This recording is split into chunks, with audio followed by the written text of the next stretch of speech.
Welcome everyone to today's webinar. My name is Dr. Marion Russell, and I welcome you today from my kitchen because we're going to talk about food and how to best introduce food. And you already noticed I changed the title, but I will talk about that in just a few minutes. So welcome. I appreciate you finding NoTube and finding this webinar and joining us today and spend the next hour listening to me about talking about food and learn a little bit more about NoTube as well. So before we get started, a few housekeeping tips and items. So if you have a question, please use the Q&A, which is on the bottom of your screen, and my colleagues in the background will do their very best to get the information to you, to answer your question. And if there's time at the end, I will also, of course, answer the question live if possible.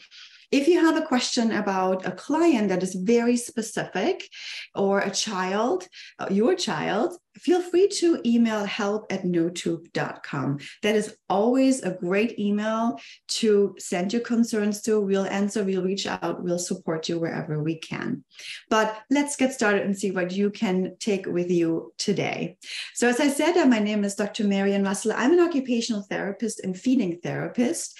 And my passion for working with families, with children with eating and feeding challenges has been for many, many years. So I'm happy to share some of my insights and some of the team's insights, a collective effort in this webinar today.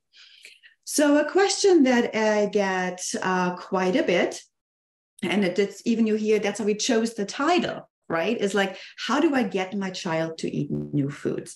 And that is exactly where I'm going to stop you, because you can't get your child to eat new foods. Your child has to enter in a partnership. Your child has to be part of the experience that's happening with the food. So you may want to think about a different way of phrasing it.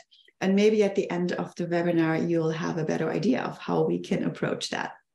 So, but let's get started with our questions. And we had a few questions that actually ask us directly, how does the NoTube team approach introduce new foods? Well, that is a big, big question, right? So first of all, we are an interdisciplinary team. We have a lot of different therapists, from pediatricians, from mental health therapists, from psychologists, to physiotherapists, physical therapists, depending on what country you live in, and occupational therapists, coaches. So we all come together. But at the forefront of our approach is autonomy, and autonomy for the child. Okay, so autonomy for the child. So when we introduce new foods, we put the child in charge. Okay, the child makes the decision. So, and we also empower the parent, the caregiver, and the therapist, whoever is working with the kid or is engaging with the child during a mealtime, to take a step back, watch the child, not like watch the child, but kind of let the child do their thing, and kind of really engage in a way that they are focusing on themselves and reading the cues they get from the child. So as again, it's a very child-led approach, and it's the same thing when we introduce new foods. The child is in charge. The child takes the lead. So I will go into some detail of that throughout this webinar as I'm answering more of the questions, because you'll see, you get a better feel of what kind of words you hear more and more, which is autonomy and reducing the pressure, stepping away and taking a break. But more to come, more to come.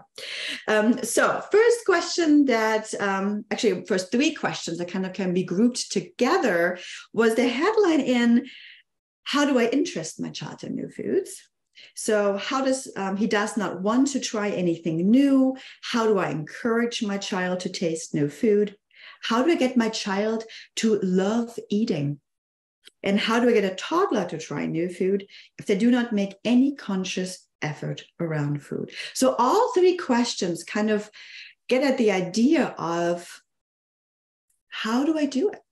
I have a new food. How do I get the food to the kid? So first thing, you use what the child already gives you, which is curiosity. They are curious about the world. They're exploring the world. Let's tap into that. Let's make food interesting. Let's make food not necessarily about eating, but let's figure out what it's all about. Be curious about it and be curious yourself. Step back and give space.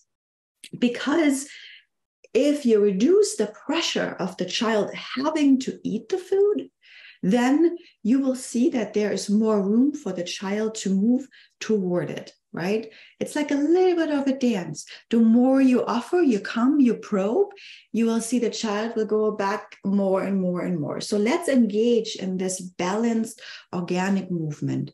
I know this sounds really easy when I'm talking to you here from my kitchen, on your iPhone, whatever phone you have in your hand, or computer, whatever you are watching us or watching it later, is though we hear you. We hear that this is stressful, okay? We honor that you feel stressed, that you have lots of pressure. I don't want you to feel like you're not being heard, and this is an easy task. It's not an easy task. It's not an easy task for anybody involved. Eating is complex, right? 26 muscles have to function to get whatever is in your mouth all the way down to swallow and into your stomach. So that's complex. Lots of things are happening. And so we definitely value your feelings, emotions around it, but also the ones from the child. As we at NoTube, we approach the whole thing. We are looking at the whole picture. But talking about introducing new foods, and sometimes parents or caregivers have the stress of like, okay, I have to get more of the vegetables in, I have to get more of this in, I have to get more of that in. For whatever reasons, the pressure has developed. And let's pause for a second and do this little exercise with me, like the little mind exercise, okay? So I want you to imagine you are entering a stage, okay? And you're not on the stage very often, okay? This is kind of a new thing. You're on the stage and you're sitting on this bar stool, not very supportive. There's no back to it. And I am serving you a plate of different foods. Some of it you know, some of it is new, you have never seen, smells kind of strange. I'm not so sure about this. And so you're sitting on this bar stool and there's this table in front of you. And then I'm going to put on all the lights, right? So the spotlights come right on you and I'm going to watch you. So are you hungry? Do you feel like you want to eat that meal that's in front of you? I'll make the assumption that your appetite probably just reduced. You might feel like, ooh, that feels a little uncomfortable. And children, that's similar. Sometimes when they're offered food and the expectation is there for them to eat, they feel like they are on stage. And if you have stage fright, or if you just feel nervous, like being watched, or, you know, it doesn't really help with your appetite and your engagement and in your enjoyment with food. So let's keep that in mind. So let's offer food without the expectation that they're eating it. That might be a great first step. Okay. So, but we'll go into that in more detail. Next questions I have here. So how many types of food can I offer to a child? How to offer food to a child if he refuses it? So we already know that if you offer a lot, right? So, and if you're watching it, if there's stress, less intake and less openness to the food that's in front of them. So don't overwhelm them. Let the child meet the food, have all the senses involved. We'll talk about senses in a minute. And if you introduce new food, give it time. So for example, don't offer 4 or 5 new things. Stick with 1, maybe 2, and then make it part of your family regular mealtime, because they have to meet it a couple of times. It can't just show up and then you can expect for them to like it. So, and here, really think about, research has said that, you know, if you're up to 8 years, you need about 10 different trials to figure out whether you actually like it, to develop a taste for it, and then up to 20 times when you're over the age of 8. So that doesn't mean you have to try it 10 times, one after the other. It's 10 different occasions. So it could be sometimes maybe in a restaurant, sometimes you're sitting at the table, and sometimes you have it when you go for a walk, or you can have a picnic. and I'm already introducing another good strategy of introducing new foods is take it away from the table. Give it a different setting. Step outside from the norm. Get out of the things you've done always. So it's kind of new food, and then take it to, for example, the play picnic. So you play with the food on the floor. That's what we call it here. It's more than just playing with food. It's really the exploration of the food without the expectation of eating. Because I know I'm a parent. Sometimes they taste it once, and then we have the expectation that they're going to eat it. So we need to be okay with just tasting, because that's already a huge step. And it's kind of just remember, when you think about introducing, where do you introduce it? Is it also very, very loud? Is it very distracting? Is there lots of other stuff going on? Are you watching the response? Are you coming and saying, "Ooh, look, this is something new. I wonder how you like it." What's your own kind of your mimic, your gesture, kind of what is happening in your face. We forget that sometimes too. And if the new food is there, the 1 or 2 foods that you have chosen to introduce, no begging, no pushing, no pressure, and no bargaining. You don't want to enter this cycle of bargaining discussion where a mealtime becomes a stressful event. If that is already the case and you do feel stuck, please don't hesitate to reach out. Again, we are here to help. So help at NoTube.com. But it's also listed in your chat. I think my colleague put the email in there as well. Another question we received was, how do I improve appetite, or let's say the ability to eat larger portions? An important piece is to remember is that between the ages of 1 and 4, the appetite actually decreases drastically because it has to match the slowing down of growth. So there is a natural, just kind of the appetite goes down, and which is absolutely typical to be expected. So again, here, larger portions, start with food that they already know, and have a little bit more of that food rather than adding a new food and make that a larger portion. So kind of think about the properties too in that regards, like what are you offering? If you are spoon feeding and you are thinking about how can I increase the amount of spoon feeding of amount that they're taking, think about changing the spoon, because you naturally, you started with a smaller spoon because the mouth is smaller, right? And you want to start kind of more feeding into the sides of the mouth, not in the front, kind of to avoid that pushing that food out. So when you have a bigger spoon, you can think of it a bigger bowl, so that it's more going in and the child can learn to take in more that way. Again, mindful of not combining with a new food. So do that with a food that is already familiar to them. I think that would be very, very important. Quite a few questions we received around parental control. I say it, the topic of, for example, I'm having a difficult time determining how many rules I should use at the table when introducing new foods, not fruits. How much freedom should I give my child at the table? It's interesting because providing a frame or kind of the basic rules around the table that provides stability, right? Because if there is certain boundaries, the child feels secure.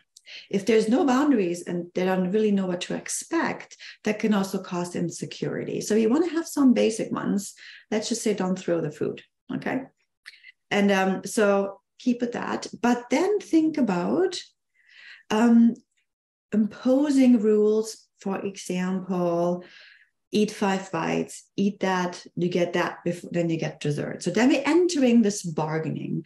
So really mealtime should be around what you are eating, what is put on the table, and the child is in charge of whether they eat and how much, because you really don't want to enter that discussion and that constant struggle. You want to avoid that and take the pressure out of the feeding situation. And sometimes it's really helpful if you have food at the table, and if it's new food, have the child pass it out like family style. Give the child a job. Because if the child is nervous or doesn't know what to do with the new food, then at least they have one way how to engage with the food. So even if it's just passing it from another person, or, oh, can you give it a quick stir? Then you can put the spoon on the plate next to it or something like that. Give them some kind of an engagement with the food at the table. And it's interesting because sometimes too, when it comes to rules and expectations at the table, think about the timing when this all thing happens and when meal time is offered, because some kids are not morning eaters. German has a really fun word for that. It's called Morgenmuffel. That is your German vocabulary of the day. I'm not even sure how like a morning grump, I guess. I don't know. So it's just like, you're just not a morning person. And kids are also sometimes not morning eaters. And we as adults are not morning eaters. So, that's just the thing, is the freedom. It should be okay that for a child not to always be the happy camper at the table, just because a morning is just not their time. So, and consider that timing too, as we continue our conversation today, or more the webinar, that timing is really important to when to introduce new food. So you should probably not do it during a time if they are a morning grump, right? So a Morgenmuffel. So there's now you know it. At 2 times, it should be in your brain now, your German vocabulary of the day. So, but let's move on. I'm going to just take a quick sip of water. We're still at the table. We're still looking at the role of the caregiver, right? So, and the next question is multiple steps. So the next question was, I'm getting frustrated with my child because she keeps saying that she does not like the taste of it without trying it. So 3 things stick out to me when I read this question. I'm getting frustrated. So first of all, thank you for noticing. That's very important. So that's a great first step in changing the situation. So I commend you for that, for noticing that you're getting frustrated. Very important piece. She keeps saying that she does not like the taste. If she keeps saying, are you asking her if she likes it? Are you asking her to try? So that's a step or a spot where I would pause you for a minute and say, let's not do that. Let's say, eat yourself. You enjoy it. You are the role model at that moment, because a lot of learning, like eating, is a learning. So they're learning that from their environment. So if you are engaging in the food, if you are enjoying it, if it tastes good, then love it, right? So you can have that interaction.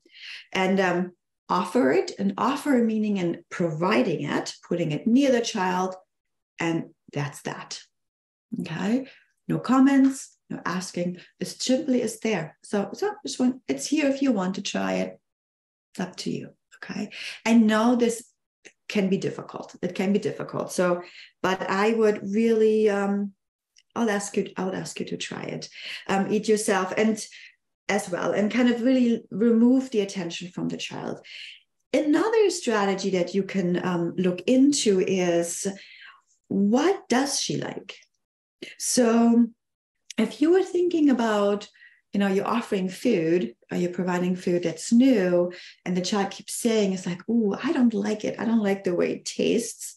First of all, she hasn't tasted it yet, but what does she like?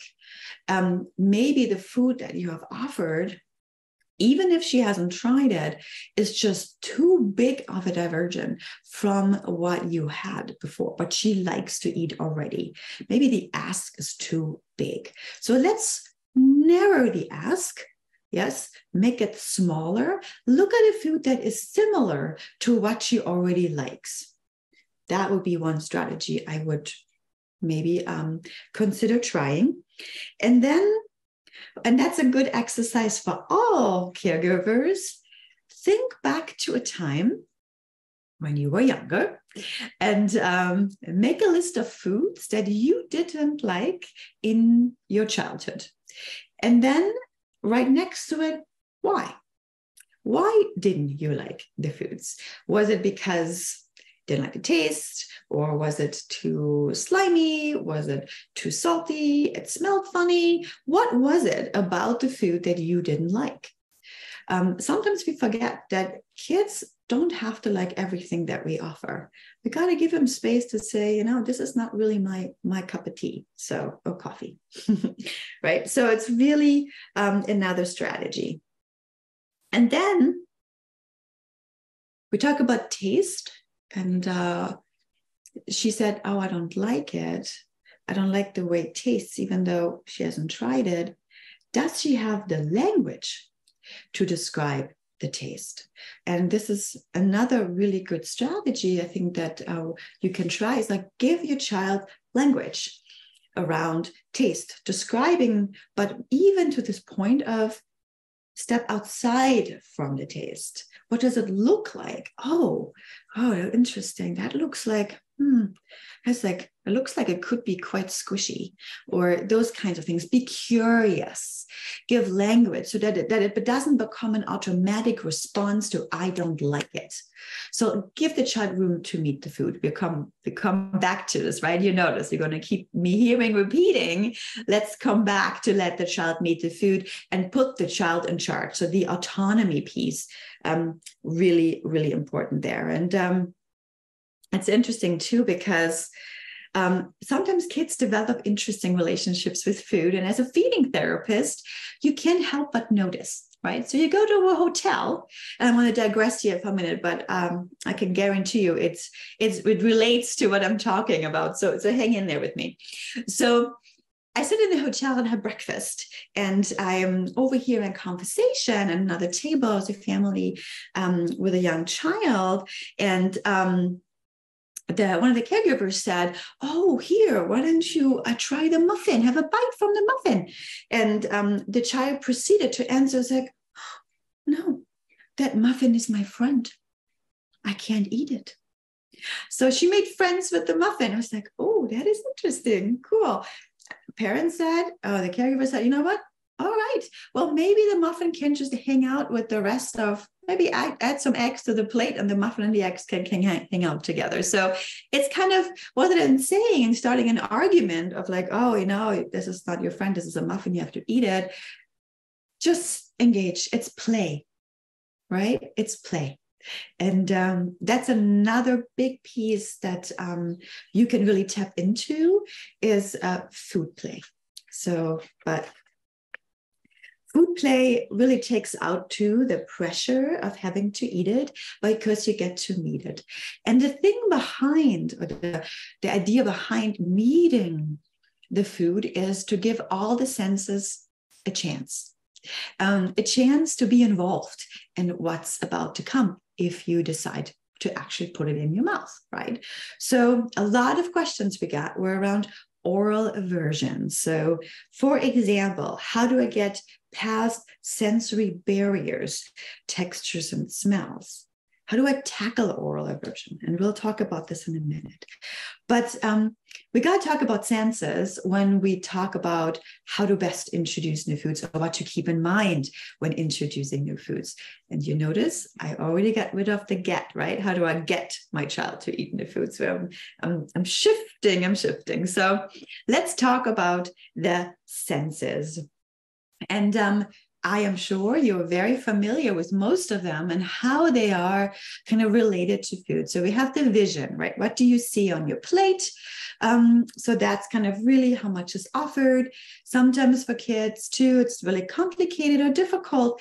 If they can't say what's in it, like a casserole is a lot easier. It's a lot harder, not easier. It's harder because you can't differentiate what's in there. There's more surprise in there. And If your child has a particular relationship with food, that might already be difficult. So think about that. Or is it like one big portion that you just, wow, I don't even know what to do with all this. It's so much. I'm already full. So the visual piece. Of course, then we have the taste, and we talked about taste a little bit. So it evolves, right? You have different areas of your tongue that taste differently, but you have to be kind of exposed to it a couple of times to develop or even to decide whether you like something or not. And then we have the smell, always smile when you eat now. So the smell. And here's like, we build association smells, right? So, for example, I have really fond memories of my grandmother baking. You might have a memory of a smell when you make a specific dish that is important to your family, or a recipe that's been, carried down from generations to generations. So smell has a really strong association too with memory. And then we have the touch, the tactile. And here too is like eating tactile. If you have a hard time tolerate the textures on your hands, it's most likely that you have a hard time getting it in your mouth, so kind of tolerating it into your mouth. And that's why I always say, like, the kid needs to meet the food, touch it, feel it, make the experience with it here, because that is safer than here.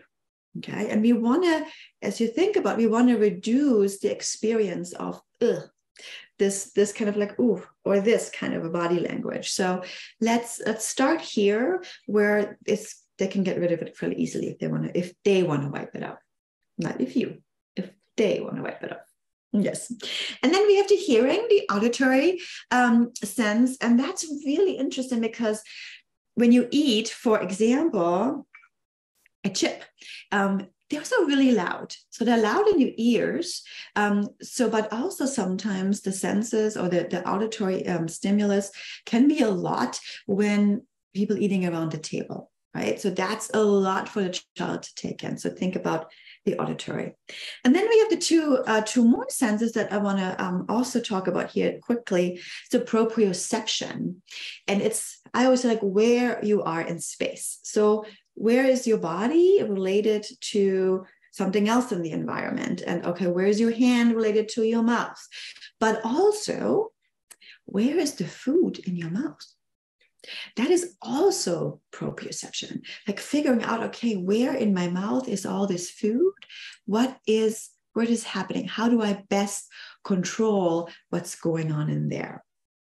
And then the last one is interoception. Might be new to you, might be not, but that's really the sense of internal sensation. So here we're looking like hunger, but also pain and fullness, and also the internal signal of having to go to the bathroom. And when we're thinking about chronic constipation or constipation in general, that has a negative impact on the appetite. So you will eat less if you have constipation. And some kids just have to learn, oh, this feels, I need to use the bathroom. So interoception actually it's also a sense that is quite important when it comes to eating.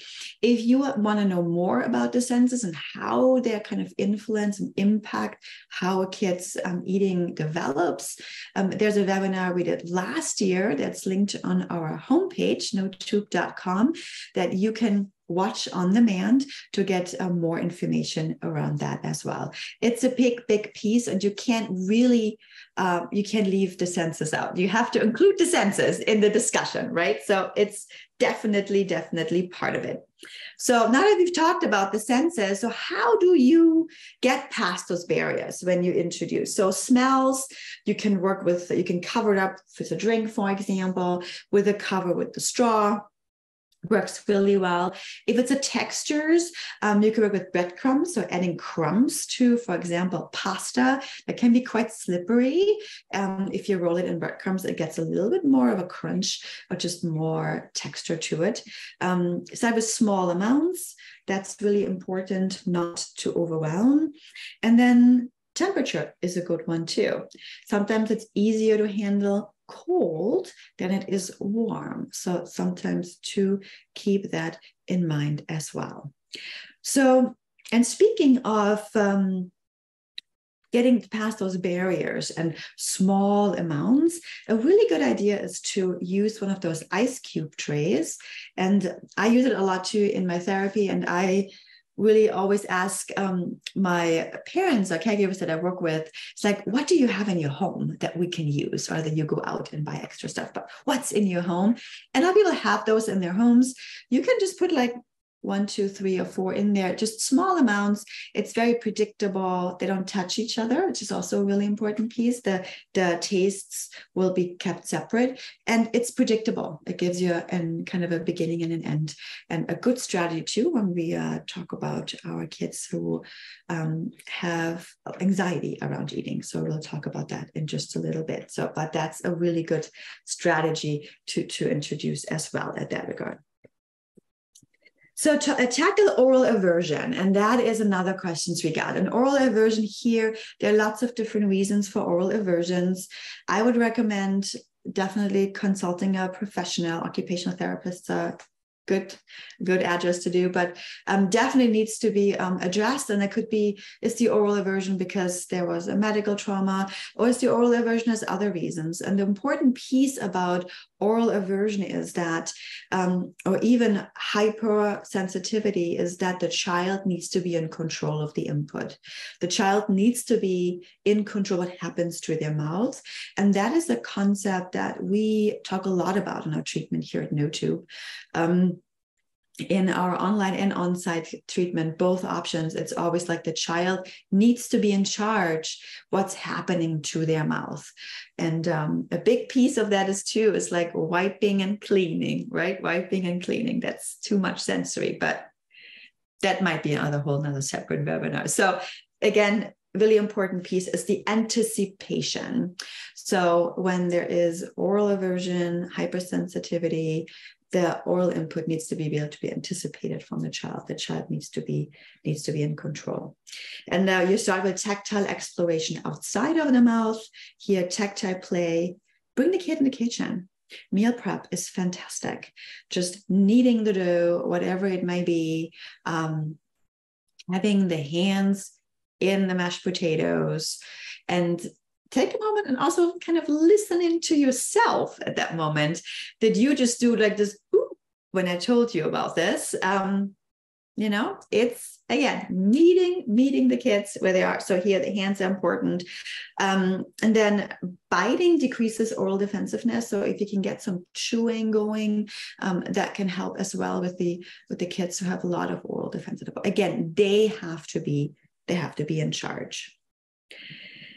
The next question was from somebody asking for help for their son. And here the question was, my son, for example, would drink apple juice, but no other drinks. How do we tackle that? I love that you said we. That was fabulous, because that means your son is part of it. Okay, that's the assumption I'm going to make. So how are you and your son tackle that? Different ways you can go about. You introduce new flavors, tiny bit. So with a little dropper, for example, you might want to start with a juice that is close to apple juice, pear juice, maybe, or maybe just like a different kind of apple. The different brands of apple juice. Some are a little bit more intense, more natural. They're kind of a little bit of a darker apple, and less sour. Maybe you start a variation and then move from there. You can add carbonation to see if that is a different property that they tolerate better. You can also have make a list of a flavor palette, meaning like what flavors other than apple does your child enjoy? So they might enjoy, let's say, banana pudding. I don't know, something I don't enjoy, but some kids really love the banana pudding. So let's say banana pudding. So you might be able to do a banana shake, which is a totally different thing than apple juice, but kind of work on the flavor that they already like. And sometimes you can also just like thin that a pudding, or like a compote or kind of things like that, thin that and turn it into a drink slowly but surely. But read again, show interest in it yourself. It's like, oh, I have this new drink. Oh, it's pretty good. I think it's cherry juice. I'm just making this up. Cherry juice. So that would be another option to entertain.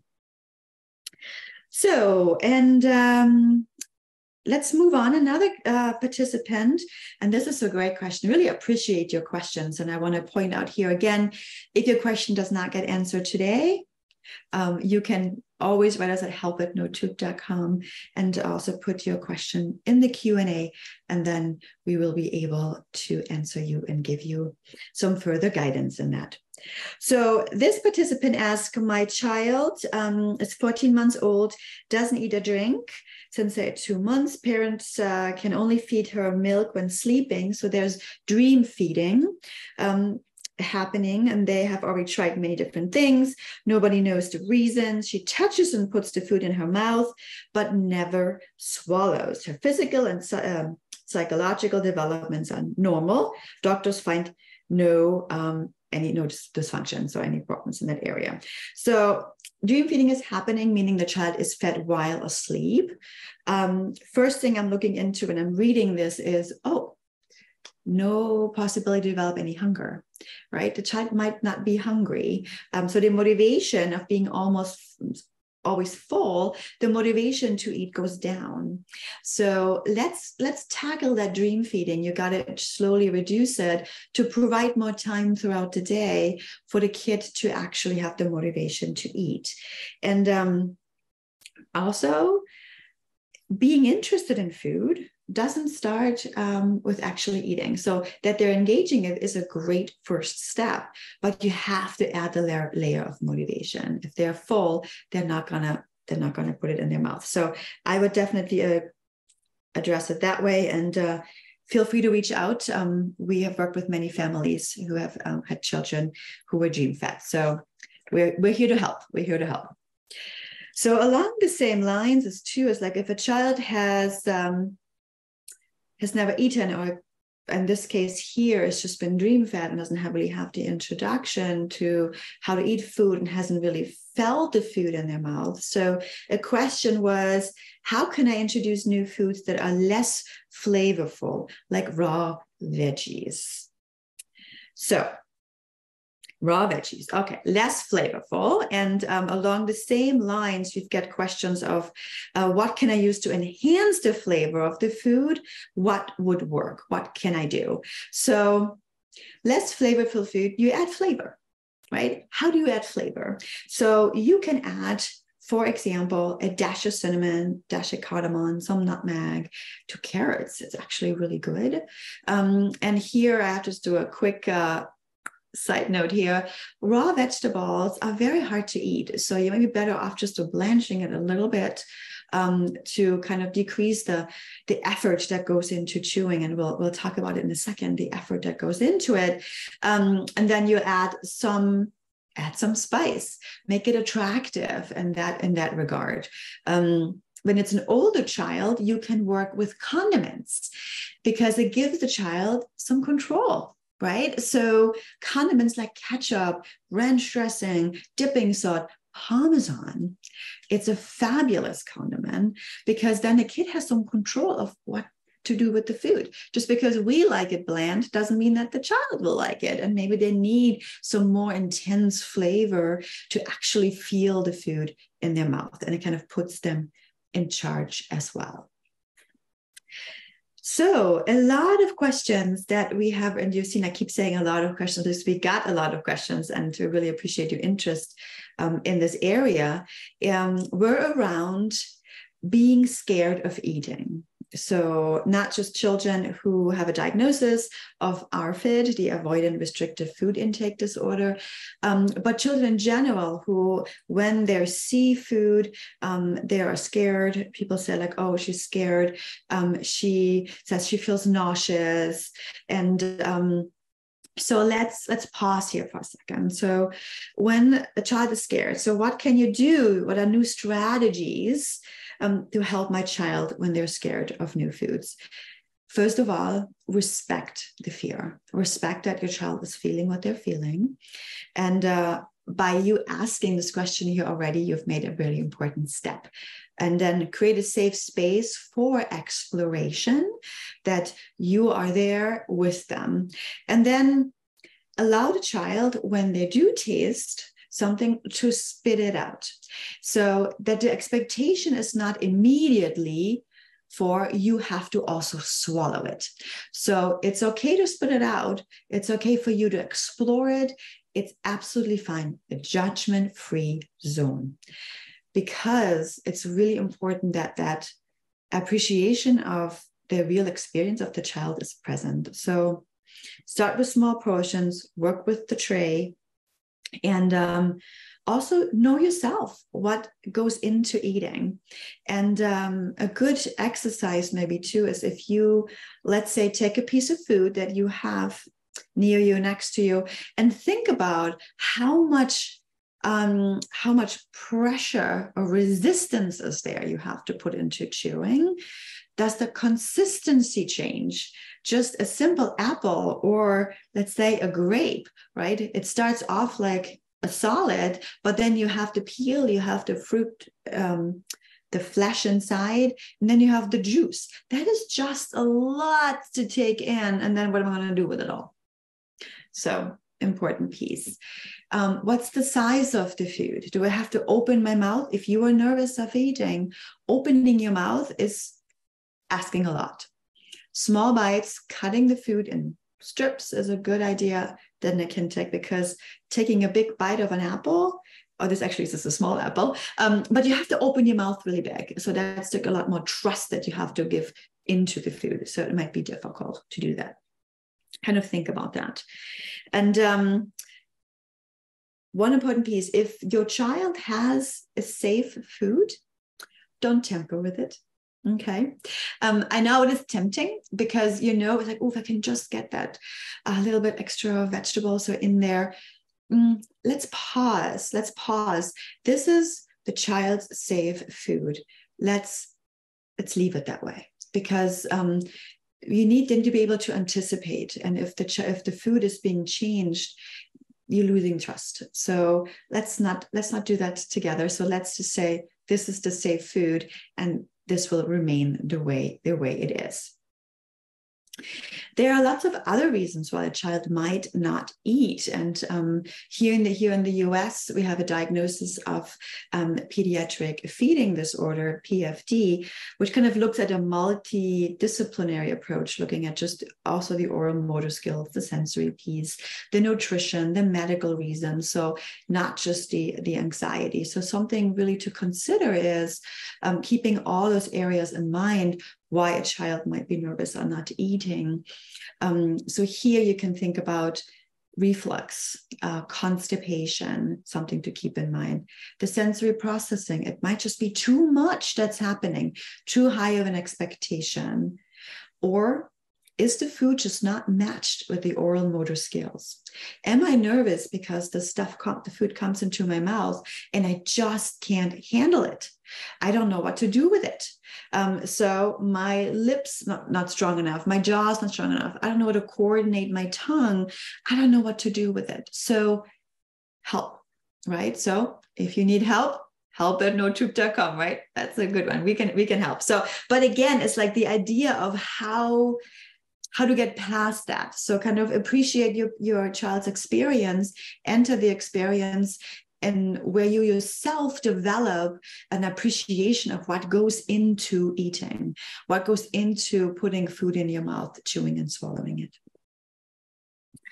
And that's actually a great segue into one of our next questions. That was my child. I love to know how to introduce new foods, because she will try quite a bit, but she chews and spits it out.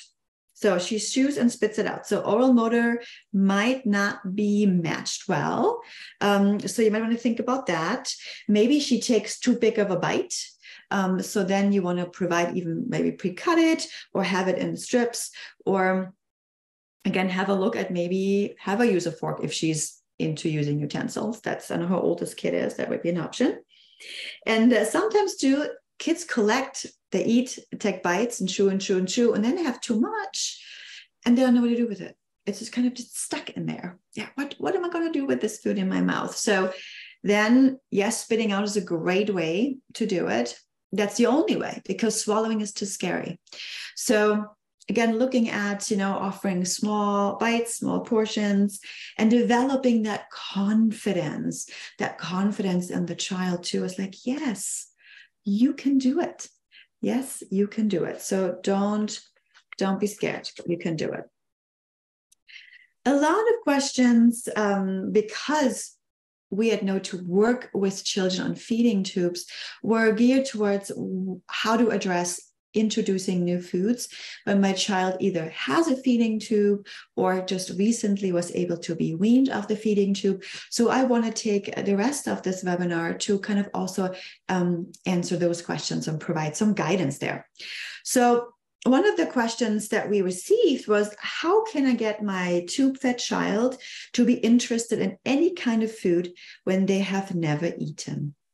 So I hope that maybe you can answer this partially already yourself from what information I have given you so far. Is the idea around there is no hunger and no appetite, right? So no motivation to eat, and they're always full. So tube-fed children always full, and to be interested is, and then that you are also interested. So if you are interested, show the interest, share the interest, but don't overwhelm. Don't bring the interest onto the stage where you are sitting there watching what's happening.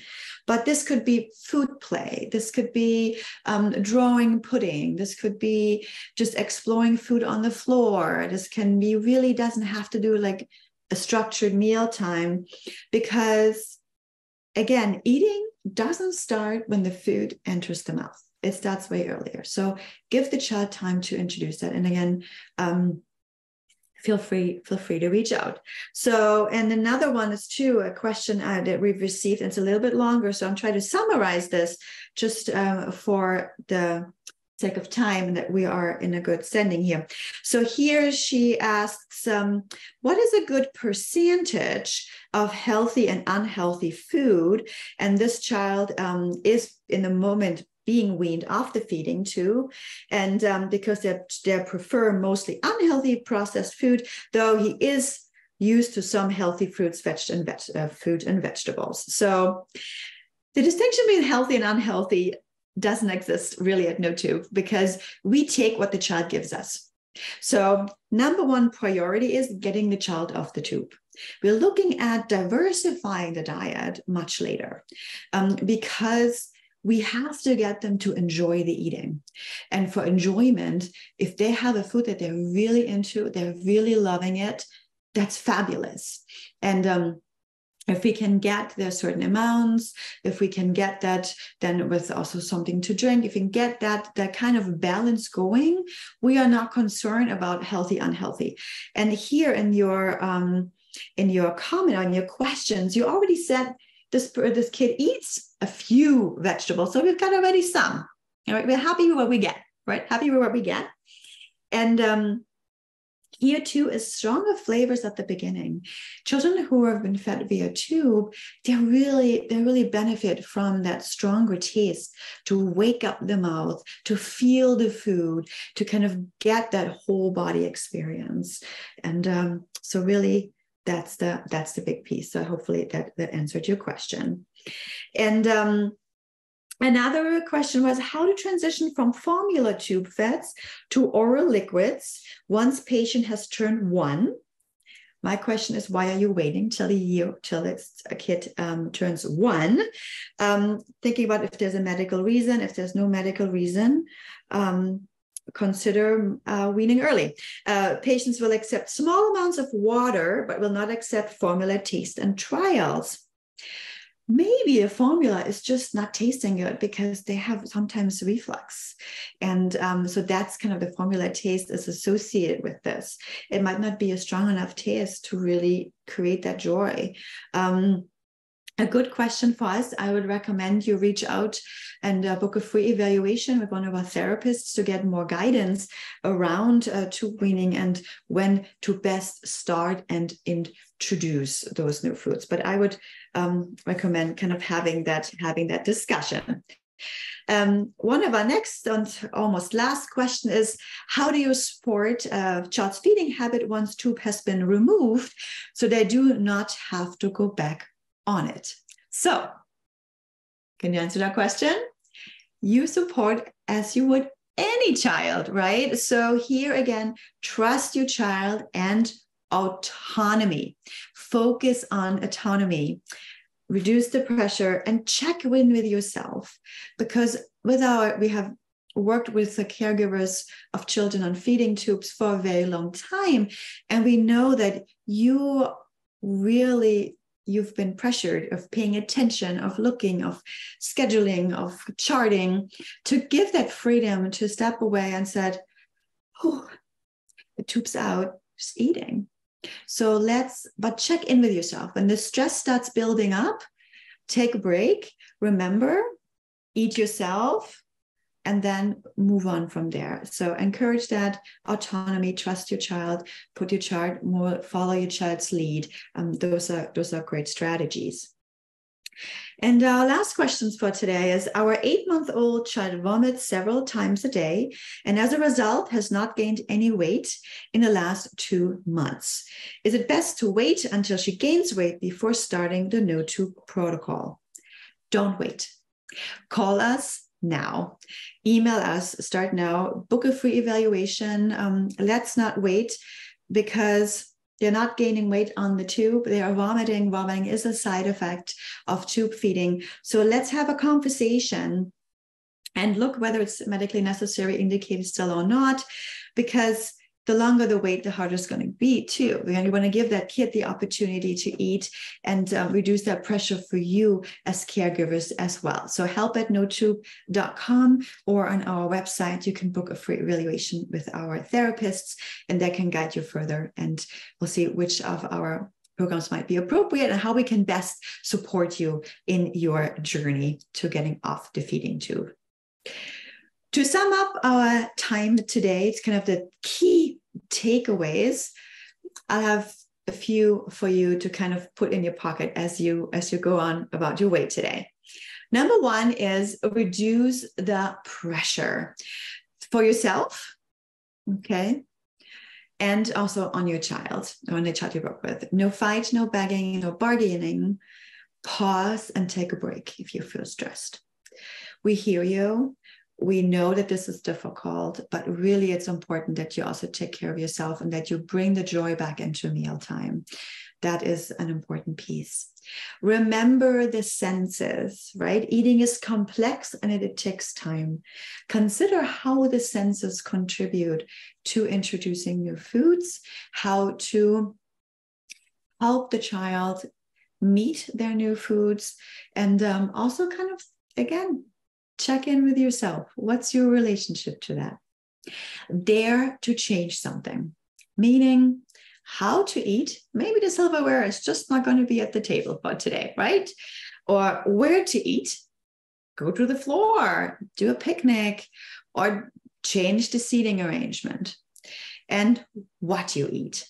So something different. Right? Make it like, be creative, pull the child in. Maybe there's a flavor combination. If it's an older kid, there's like, oh, let's put this on this. And let's be curious. And, check in with yourself, be curious and ask for help. It's really important too for us here at NoTube to reduce the shame, the pressure that's put on caregivers of children with feeding difficulties. We're here to help.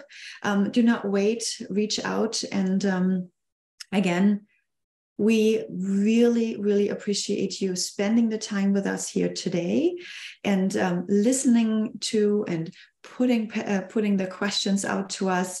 We are here also after this webinar is over. Reach out, and there's lots and lots of resources on our website. And thank you again. I wish you a wonderful rest of your day or evening, depending on where you are watching today. And again, we are here to help. So thank you so much and have a wonderful rest of your day.